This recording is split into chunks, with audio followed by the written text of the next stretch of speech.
The masses of people are rising up,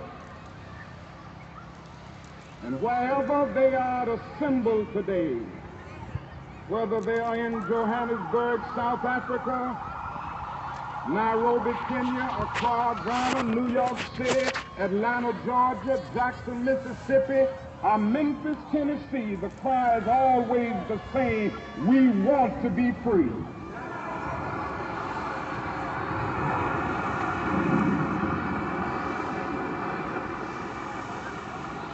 And another reason that I'm happy to live in this period is that we have been forced to a point where we're going to have to grapple with the problems that men have been trying to grapple with through history, but the demands didn't force them to do. Survival demands that we grapple with them. Men for years now have been talking about war and peace, but now no longer can they just talk about it. It is no longer the choice between violence and non-violence in this world. It's non-violence or non-existence. That is where we are today. Live from Lake Charles, Louisiana.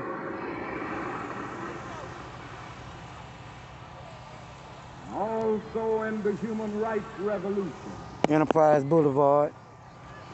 There's something getting done and done in a hurry to bring the colored peoples of the world out of their long years of poverty, their long years of hurt and neglect. The whole world is doomed.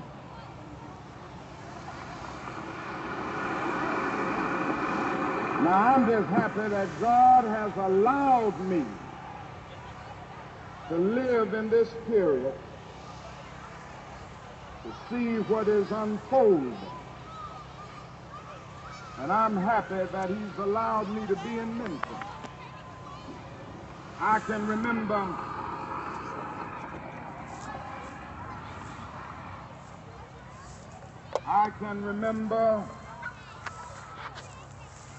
when Negroes were just going around, as Ralph has said, so often scratching where they didn't itch and laughing when they were not tickled.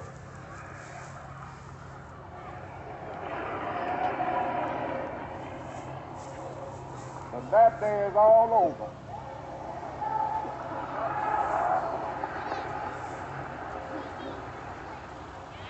We mean business now, and we are determined to gain our rightful place in God's world.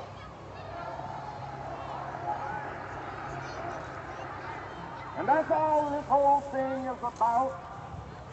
We aren't engaged in any negative protest and in any negative arguments with anybody. We are saying that we are determined to be men. We are determined to be people.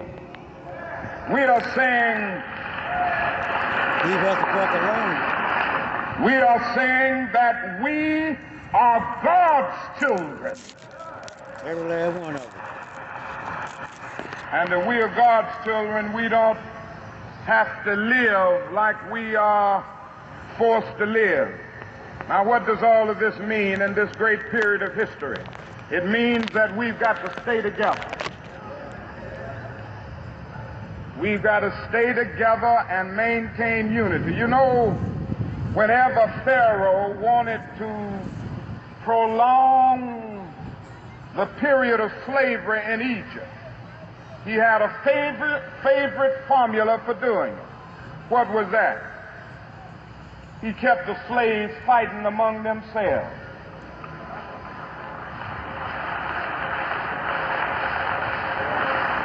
But whenever the slaves get together, something happens in Pharaoh's court, and he cannot hold the slaves in slavery. When the slaves get together, that's the beginning of getting out of slavery.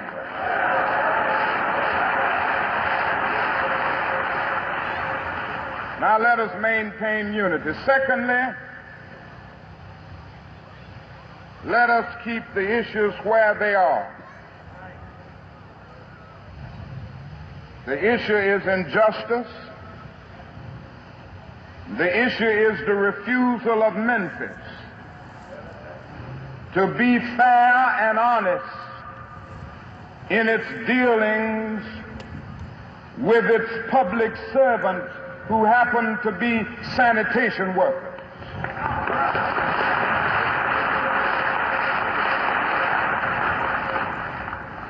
Now, we've got to keep attention on that.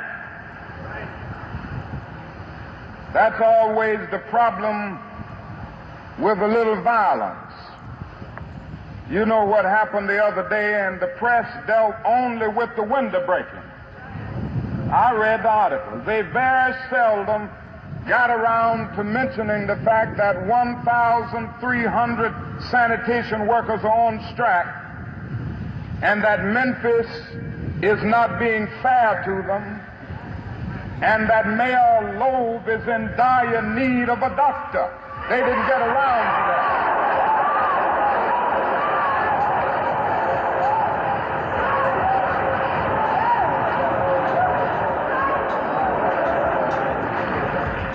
Now we're going to march again, and we've got to march again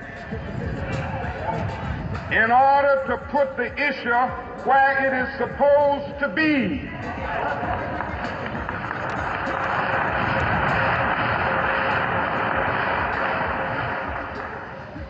And force everybody to see that there are 1,300 of God's children here suffering, sometimes going hungry, going through dark and dreary nights, wondering how this thing is going to come out. That's the issue. And we've got to say to the nation, we know how it's coming out. For when people get caught up with that which is right and they are willing to sacrifice for it, there is no stopping point short of victory.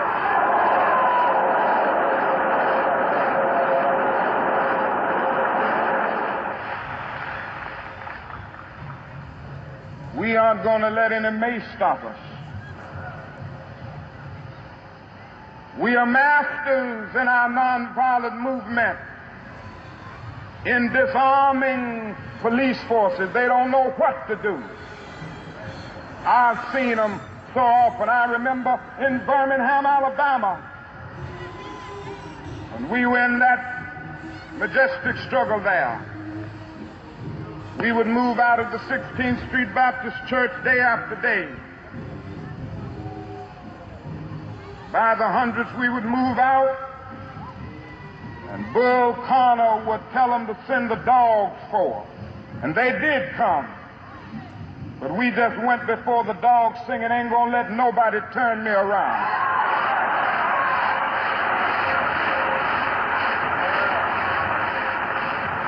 Bull Connor next would say, turn the fire hoses on. And as I said to you the other night, Bull Connor didn't know history. He knew a kind of physics that somehow didn't relate to the transphysics that we knew about. And that was the fact that there was a certain kind of fire that no water could put out.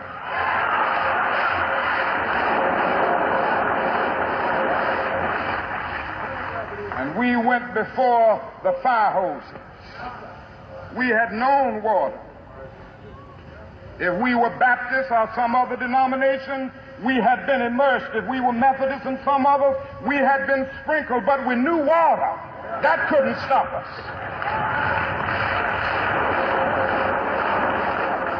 And we just went on before the dogs, and we would look at them, and we'd go on before the water hoses, and we would look at it, and we just go on singing, over my head I see freedom in the air. And then we would be thrown into paddy wagons, and sometimes we were stacked in there like sardines in a can. They would throw us in, and old Bull would say, take them off. And they did, and we would just go on in the paddy wagon singing, we shall overcome. And every now and then we get in jail and we see the jailers looking through the windows, being moved by our prayer and being moved by our words in our songs. There was a power there which Bull Connor couldn't adjust to. And so we ended up transforming Bull into a steer, and we won our struggle in Birmingham.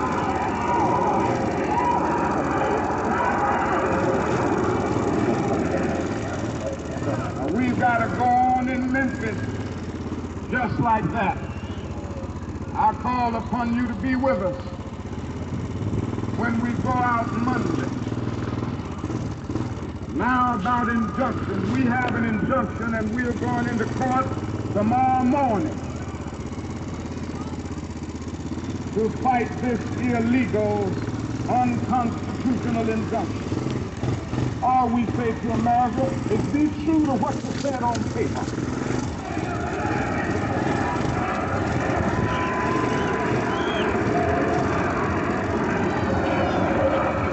If I lived in China or even Russia or any totalitarian country,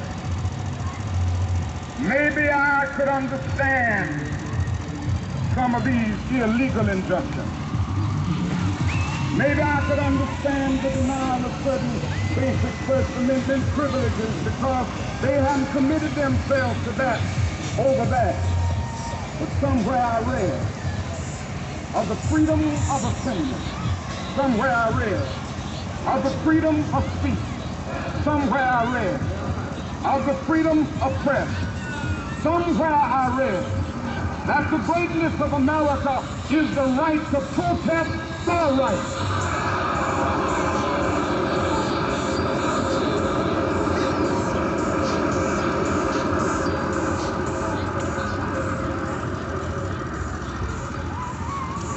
So just as I say we aren't going to let any dog or water hose turn us around, we aren't going to let any injunction turn us around.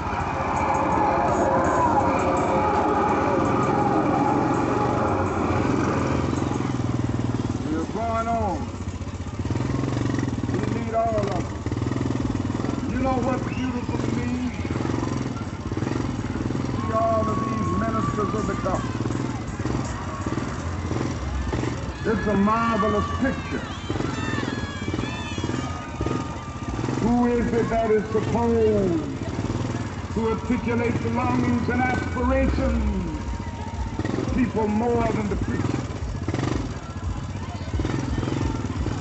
Somehow the preacher must have a kind of fire set up in his phone. And whenever injustice is around, he must tell it. Somehow the preacher must be an Amos. Says when God speaks, who can but prophesy?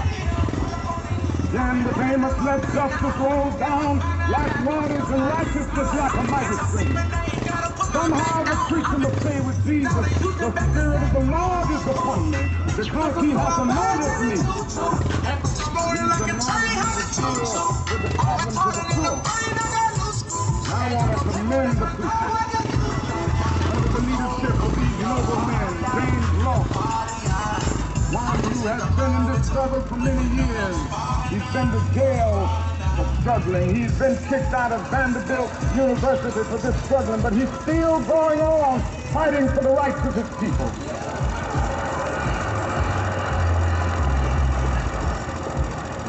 Reverend Ralph Jackson, Billy Child, I could just go right on down the list. Time will not permit, but I want to thank all of them. And I want you to thank them.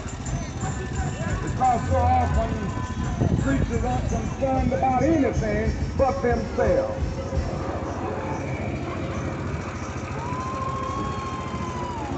And I'm always happy to see a relevant ministry. It's all right to talk about long white robes over yonder and all of its symbolism. But ultimately, people want some suits and dresses and shoes to wear down here.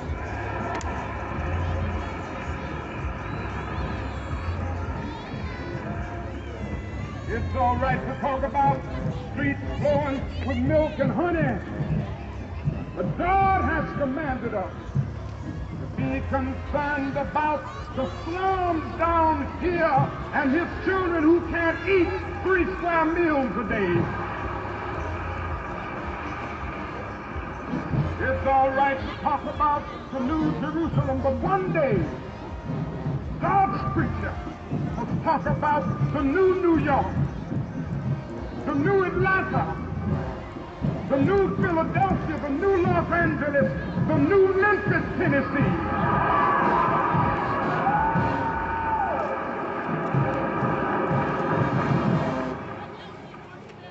This is what we have to do. Now, the other thing we'll have to do is this. Always anchor our external direct action with the power of economic I'm coming for you, control. Monroe, Louisiana. Look me in my eyes. And we are poor people. Individually, we are poor when you compare with white society in America. And tell the truth and shame the devil. Never stop. Yes. That collectively, that means all of us together. Collectively, we are richer than all the nations in the world with the exception of 9. Did you ever think about that? After you leave the United States, you'll leave Russia, Great Britain, Great Britain,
come by here to ask you to make the first item on your agenda fair treatment where God's children are concerned. Now, if you're not prepared to do that, we do have an agenda that we must follow. And our agenda calls for withdrawing economic support from you.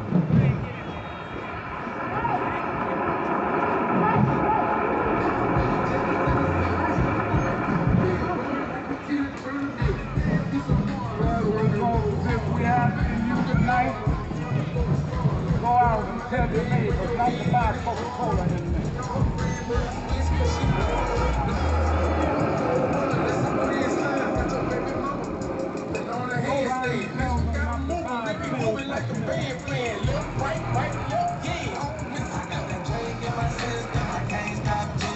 Tell them not to buy. What is rubber bread? Wonder bread. And what is other bread? Tell them not to buy hard bread.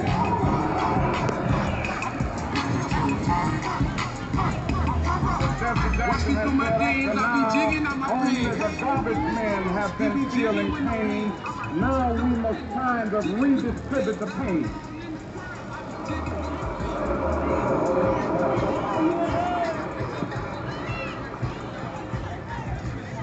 We are choosing these companies because they have been paying their hiring policies. We are choosing them because they can begin the process. I'm saying they are going to support the needs and the rights of these men who are on strike. then they can move on downtown and tell Mayor Lowe to do what is right.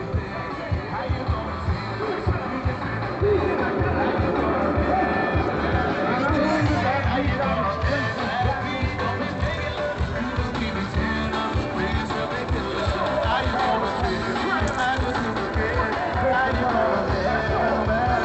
and the money in tri-state banks.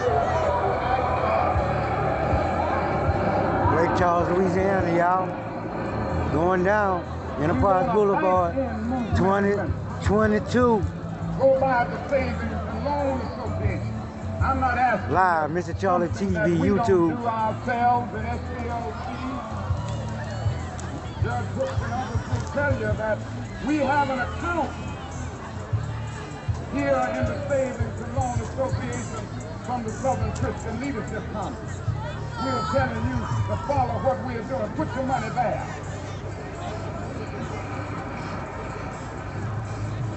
You have 6 or 7 black insurance companies here in the city of Memphis. Take out your insurance there. We want to have an insurance in. All them black-owned businesses. Some practical things that we can do. We begin the process of building a great economic base. And at the same time, we are putting pressure. It's for you, Martin Luther King. We love you. We love everything you did, everything you stand for, and everything you died for. That's why we're here. So nobody get it twisted. All you racist mother. That we've got to give ourselves to this struggle until the end. You better listen to the words coming out of his mouth. Than to stop. Before that Malcolm X come out of us. In limbo. You got to see it through.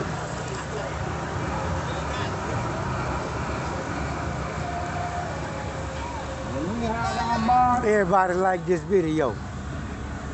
It's all about us. It's not black or white. It's us as humans. Look around. They got white folks here too. Mixed, Creole, Cajun, coon ass, everything. Look, they got white boys across the street. Your brother, you may not be on track. But it's about love and peace. Together, or we go down together. Huh? Y'all heard him, huh?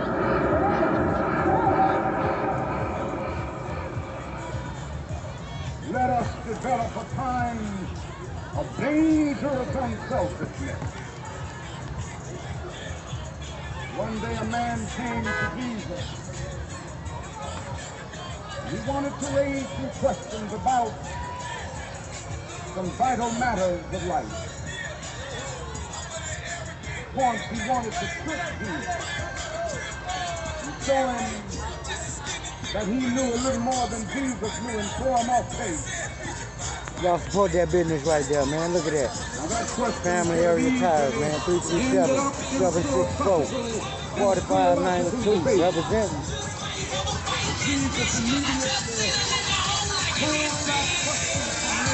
Hey, y'all see somebody y'all don't like in this? Y'all!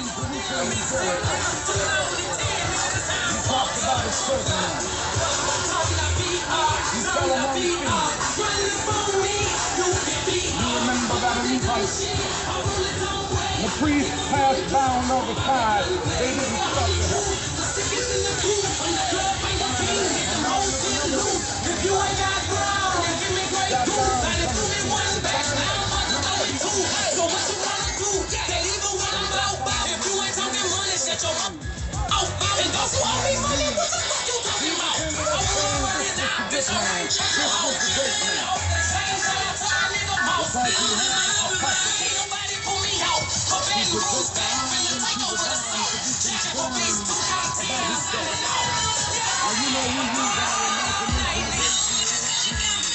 All night music.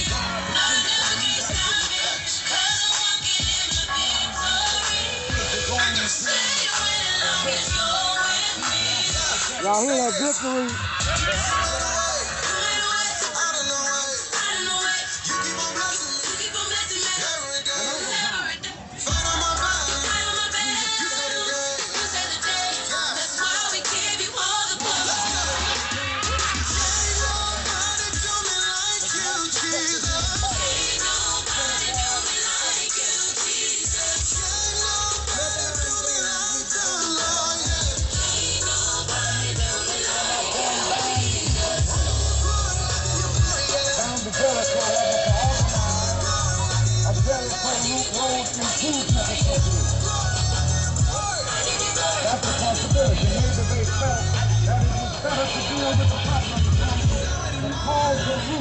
rather than to get bogged down with an individual effect.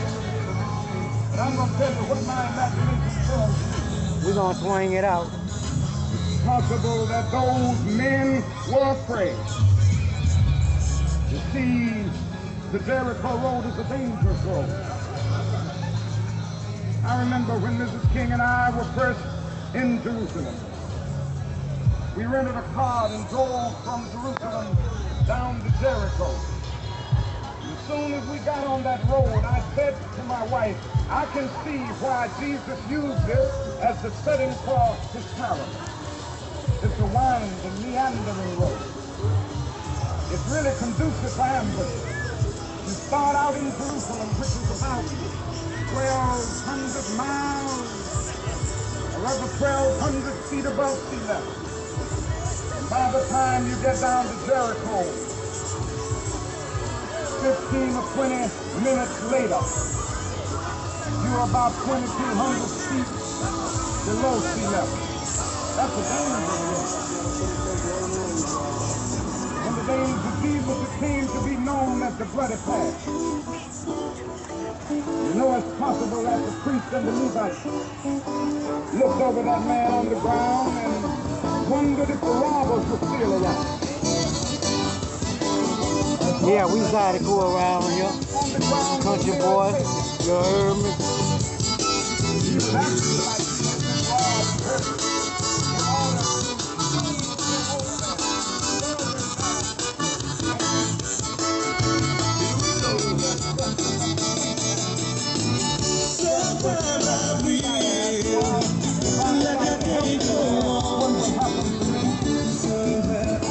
Then the Good Samaritan came by. He reversed it. If I do not stop to help this man, what will happen to him? That's the question before you tonight. Not if I stop to help the sanitation workers, what will happen to my job? Not if I stop to help the sanitation workers, what will happen to all of the hours that I usually spend in my office every day and every week as a pastor. The question is not if I stop to help this man in need, what will happen to me? The question is, if I do not stop to help the sanitation workers, what will happen to them? That's the question.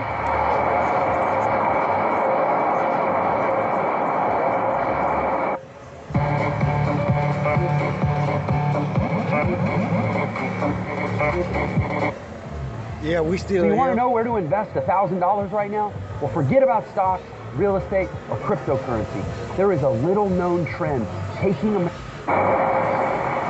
Let us rise up tonight with a greater readiness. Let us stand with a greater determination. Let us move on. In these powerful days, these days of challenge, to make America what it ought to be, we have an opportunity to make America a better nation. And I want to thank God once more for allowing me to be here with you. You know, several years ago I was in New York City autographing the first book that I had written. While sitting there autographing books, a demented black woman came up. The only question I heard from her was, "Are you Martin Luther King?" And I was looking down writing, and I said, "Yes." The next minute I felt something beating on my chest. Before I knew it, I had been stabbed by this demented woman. I was rushed to Harlem Hospital. It was a dark Saturday afternoon. That blade had gone through, and the x-rays revealed that the tip of the blade was on the edge of my aorta, the main artery. And once that's punctured, you're drowned in your own blood. That's the end of you. It came out in the New York Times the next morning that if I had merely sneezed, I would have died. Well, about 4 days later, they allowed me, after the operation, after my chest had been opened and the blade had been taken out, to move around in the wheelchair in the hospital. They allowed me to read some of the mail that came in, and from all over the states and the world, kind letters came in. I read a few, but hey, y'all. one of them Charles I will never MLK. forget. Y'all handle that. Represent, man. I Charles have received MLK, one bro. from the president and the vice president. I've forgotten what those telegrams Pantry say. of Hope distribution. I've received a visit and a letter from the governor of New York, but I've forgotten what that letter said. But there was another letter that came from a little girl, a young girl, who was a student at the White Plains High School. And I looked at that letter, and I'll never forget it. It said simply, "Dear Dr. King, I am a 9th grade student at the White Plains High School." She said, "While it should not matter, I would like to mention that I'm a white girl. I read in the paper of your misfortune and of your suffering. And I read that if you had sneezed, you would have died. And I'm simply writing you to say that I'm so happy that you didn't sneeze. And I want to say tonight,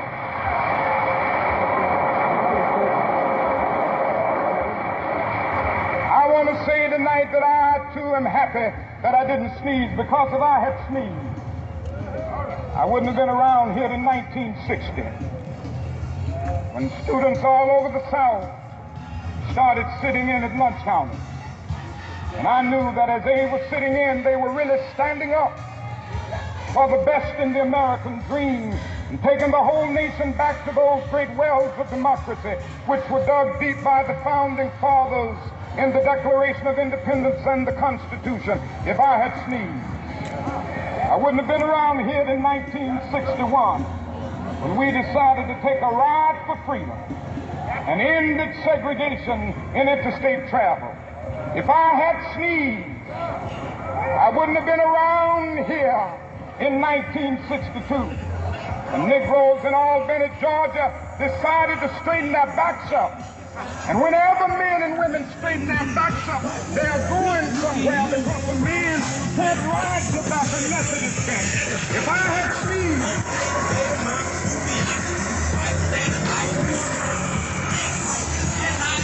I would have been here in 1963.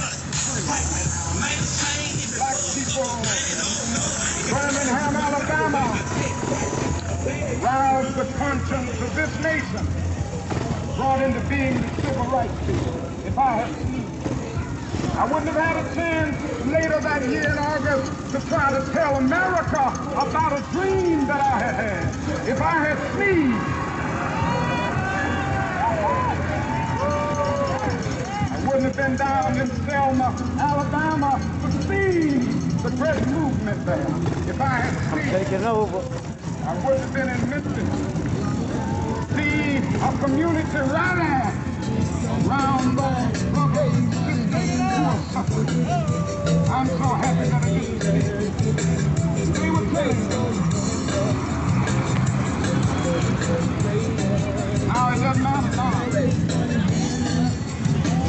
It doesn't matter what happens now. I left Atlanta this morning. Got the party on the way down.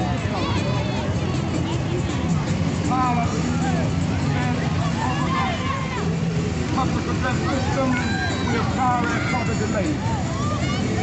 But we have Dr. Martin Luther King on the plane. And to be sure that all of the bags were checked. And to be sure that nothing would be wrong on the plane, we had to check out everything properly. And we've had the plane protected and guarded all night. Then I got into Memphis. And some, began to say the threat, talk about the threats that were out. What would happen to me when some of our white brothers? But I don't know what will happen now. These difficulties that really don't matter with me now.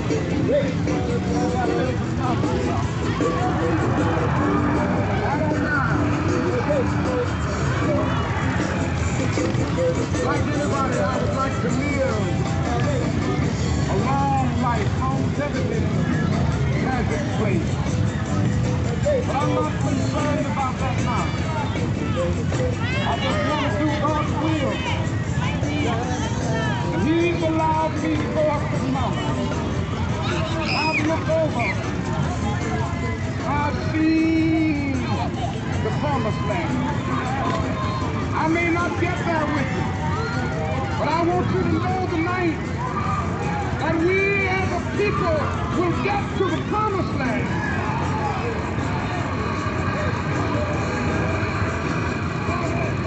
So I'm happy tonight. I'm not worried about anything. I'm not fearing any man. My eyes have seen the glory of the coming of the Lord.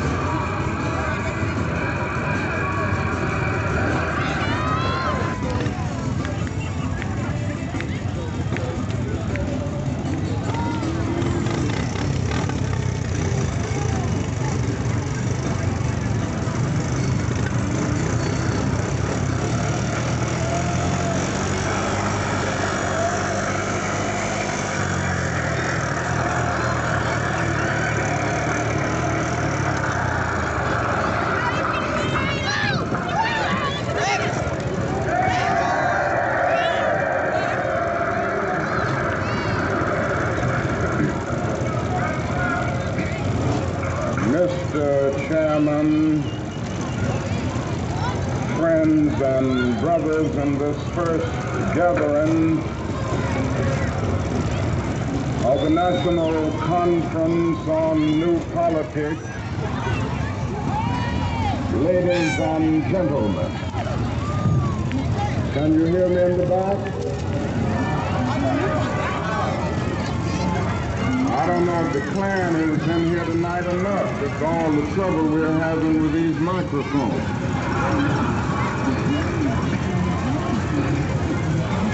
Seldom, if ever, we're still working with it. As I was about to say, seldom, if ever, has such a diverse and truly ecumenical gathering convened under the aegis of I want to commend the leadership of the National Conference on New Politics for all of the great work that they have done in making this significant convention possible. Indeed, by our very nature, we affirm that something new is taking place on the American political horizon. We have come here from the dusty plantations of the Deep South and the depressing ghettos of the North. We have come from the great universities and the flourishing suburbs. We have come from Appalachian poverty and from conscience-stricken wealth. But we have come. We have come here because we share a common concern for the moral health of our nation. We have come because our eyes have seen through the superficial glory and glitter of our society and observed the coming of judgment. Like the prophet of old, we have read the handwriting on the wall. We have seen our nation weighed in the balance of history and found wanting.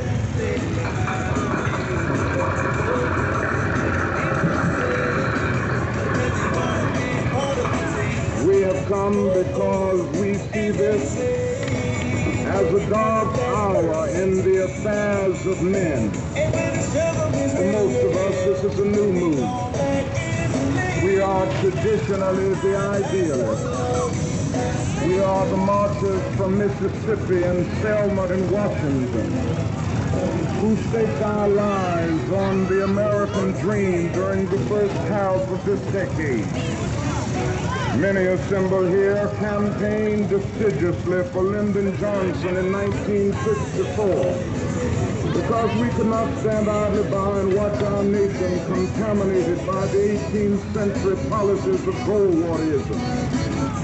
We were the hardcore activists who were willing to believe that Southerners could be reconstructed in the constitutional image. We were the dreamers of a dream that dark yesterdays of man's inhumanity to man would soon be transformed into bright tomorrows of justice. Now it is hard to escape the disillusionment of betrayal. Our hopes have been blasted and our dreams have been shattered. The promise of a great society was shipwrecked off the coast of Asia on the dreadful peninsula of Vietnam. The poor black and white,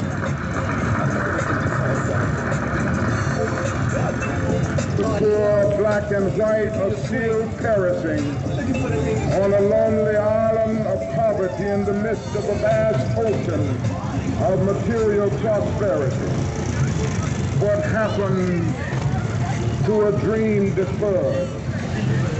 It leads to bewildering frustration and corroding bitterness. I came to see this in a personal experience here in Chicago last summer. And all the speaking that I have done in the United States before varied audiences, including some hostile whites, the only time that I have ever been booed was one night in our regular weekly mass meeting by some angry young men of our movement.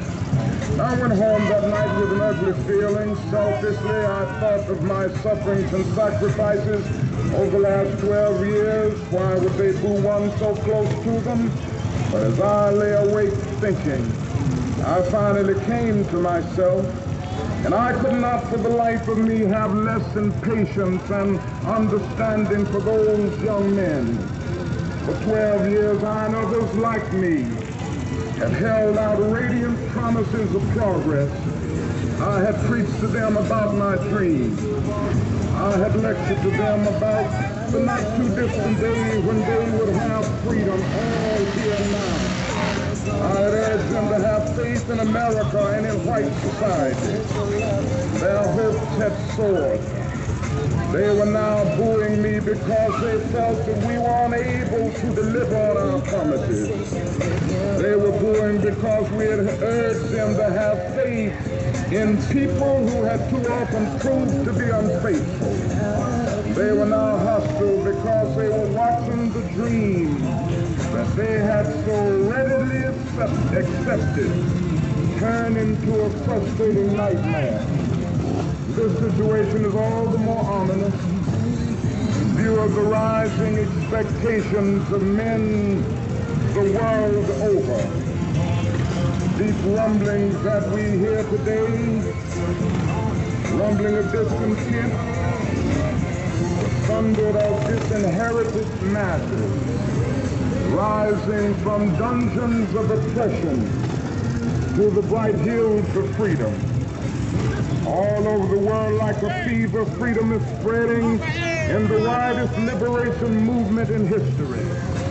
The great masses of people are determined to end the exploitation of their races and land. In one majestic chorus, they are singing in the words of our freedom song, "Ain't gonna let nobody turn us around."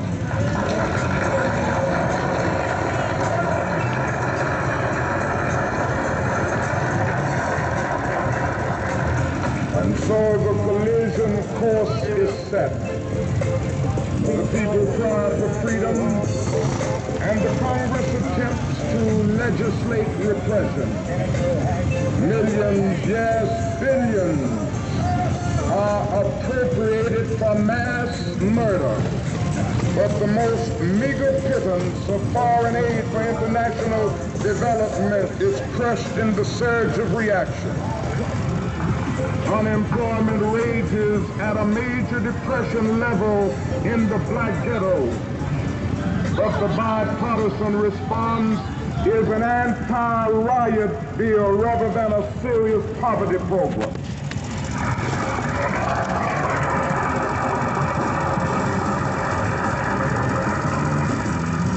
Modest proposals for mother cities rent supplement and rat control, pitiful as they were to begin with, get caught in the maze of congressional inaction. I submit to you tonight that a Congress that proves to be more anti-Negro than anti-rat needs to be dismissed.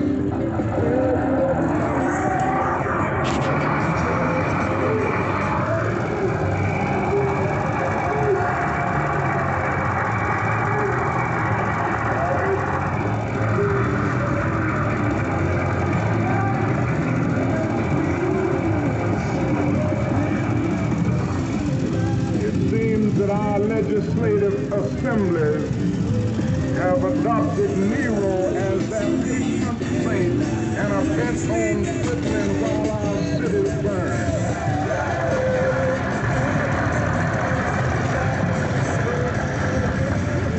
Even when the people persist and in the face of great obstacles develop indigenous leadership and self-help approaches to their problems, and finally tread the forest of bureaucracy to obtain existing government funds. The corrupt political order seeks everybody out there, y'all see how we do it. even this Lake Charles, beginning of Louisiana. hope. You heard The me case behind of me. CDTM in Mississippi is the most publicized example. But it is a story repeated many times across our nation. Our own experience It's the takeover. is especially painful at present. After an enthusiastic approval by ECW's Department of Adult Education, SCLC began an adult literacy project to aid 1,000 young men and women who have been pushed out of overcrowded ghetto schools in obtaining basically literacy skills requisite to receiving jobs. We had an agreement with A&P stores for 750 jobs through SCLC's job program, Operation Breadbasket, and had recruited over 500 pupils the first week. At that point, Congressman Kuczynski and the Daily Machine intervened and demanded that Washington cut off our funds or channel them through the machine-controlled poverty program in Chicago. Now we have no problem with administrative supervision, but we do have a desire to be independent of machine control and the Democratic Party patronage network. For this desire for a politically independent approach to the needs of our brothers, our funds are being stopped as of September 15th, and a very meaningful program discontinued. Yes, the hour is dark. Evil comes forth in the guise of good. It is a time of double talk when men in high places have a high blood pressure of deceptive rhetoric and an anemia of concrete performance.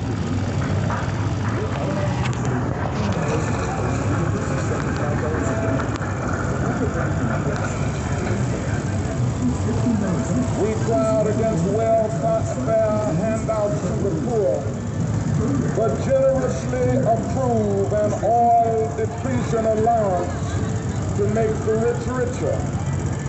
6 Mississippi plantations receive more than $1 million a year, not to plant cotton, but no provision is made to feed the tenant farmer who is put out of work by the government subsidy.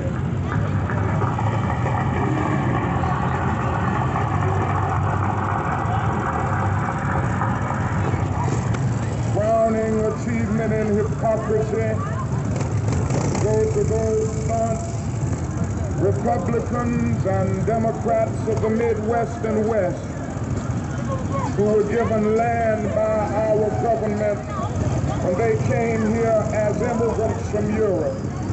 They were given education through the land grant colleges. They were provided with agricultural agents to keep them abreast of farming trends. They were granted loans to aid in the mechanization of their farm. And now that they have succeeded in becoming successful, they are paid not to farm. These are the same people who now say to black people whose ancestors were brought to this country in chains, who were emancipated in 1863 without being given land to cultivate or bread to eat, that they must pull themselves up by their own bootstraps.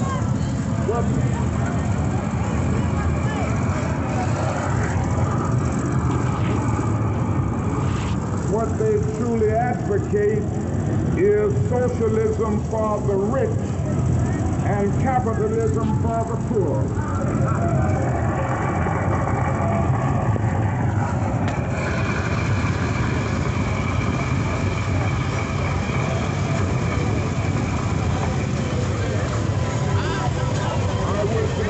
Say that this is just a passing phase in the cycle of our nation's life.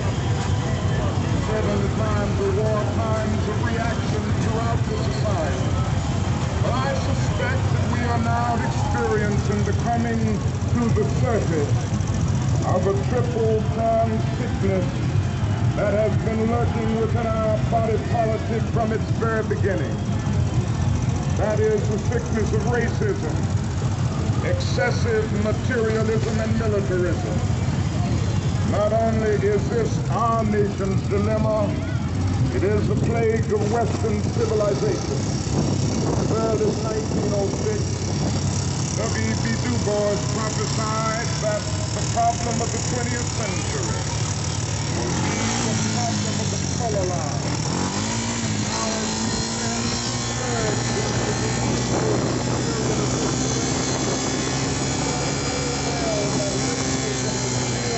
That hound of hell which dogs the tracks of our civilization. Ever since the birth of our nation, white America has had a schizophrenic personality on the question of race. She has been drawn between cells, self in which she proudly professed the great principles of democracy, and a self in which she learned to practice the antithesis of democracy. This tragic duality of an ambivalent toward the Negro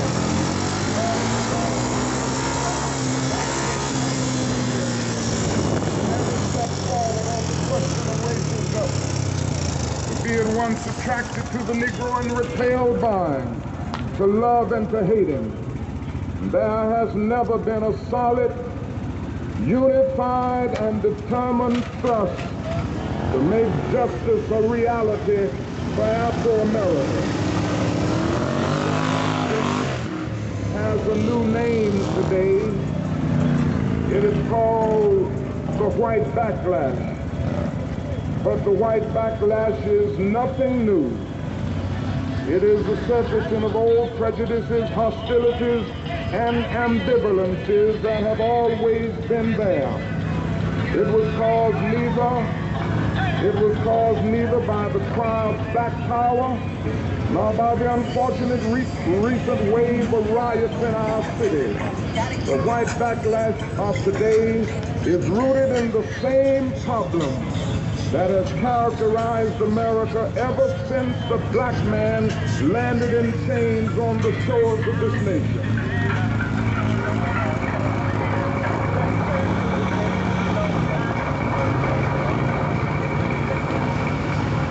This does not imply that all white Americans are racist. Far from it. Many white people have, through a deep moral compulsion, fought long and hard for racial justice. Nor does it mean that America has made no progress in her attempt to cure the body politic of the disease of racism, or that the dogma of racism has not been considerably modified in recent years. However, for the good of America, it is necessary to refute the idea that the dominant ideology in our country today is freedom and equality, while racism is just an external part of the mind of the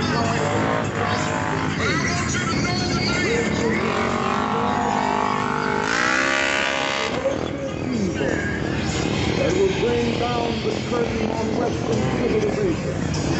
Arnold Palmer has said that some 26 civilizations have risen upon the face of the earth. Almost all of them have descended into the junk heaps of destruction. The decline and fall of these civilizations, according to Palmer, not caused by external invasion, but by internal decay. They fail to respond creatively to the challenges impinging upon them. If America does not respond creatively to the challenge to banish racism, some future historian will have to say that a great civilization died because it lacks the soul and commitment to make justice a reality for all men.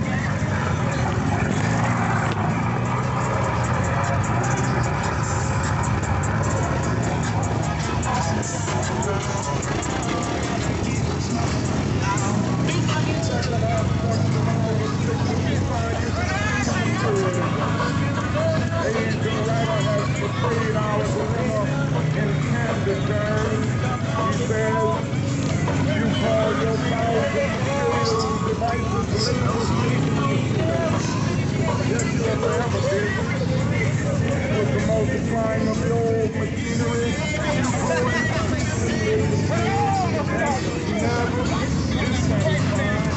whatever you have, you want more. Wherever you are, you want somewhere else. In the words of the old Negro spirit, free at last, free at last.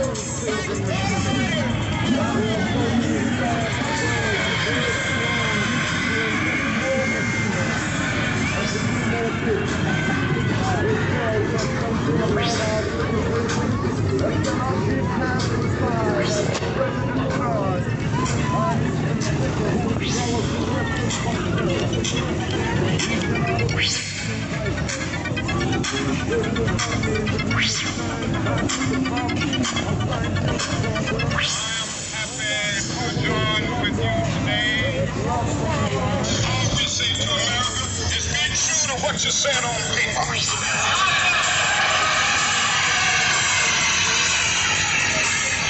If I lived in China or even Russia or any totalitarian country, maybe I could understand some of these illegal injunctions.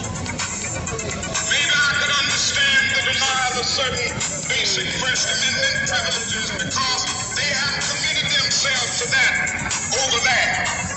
But somewhere I read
in the free flow of wealth within our economy, they will never be poor, giving their energy, their talent, and their little fun.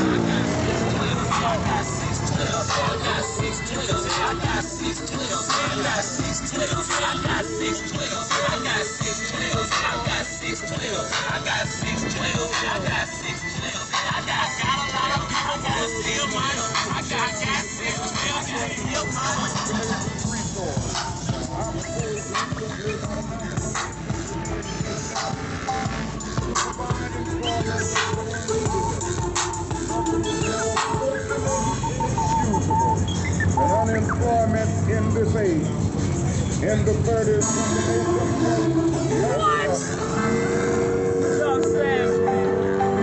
when the nation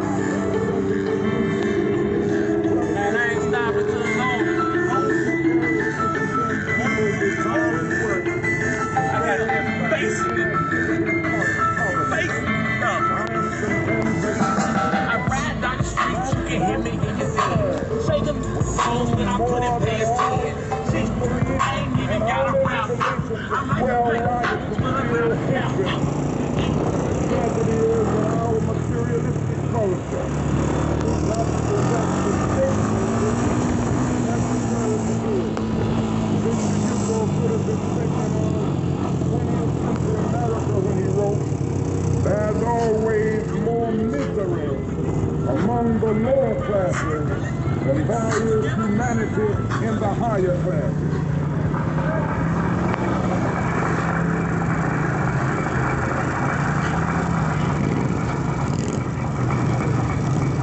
The time has come for America to face the inevitable choice between materialism and humanism. We must devote at least as much to our children's education and the health of the poor as we do to the care of our automobiles and the building of beautiful, impressive hotels.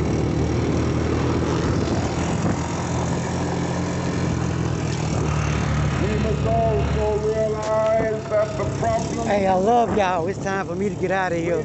Party over with. I gotta find a way to get out. Holla. A radical redistribution of political and economic power.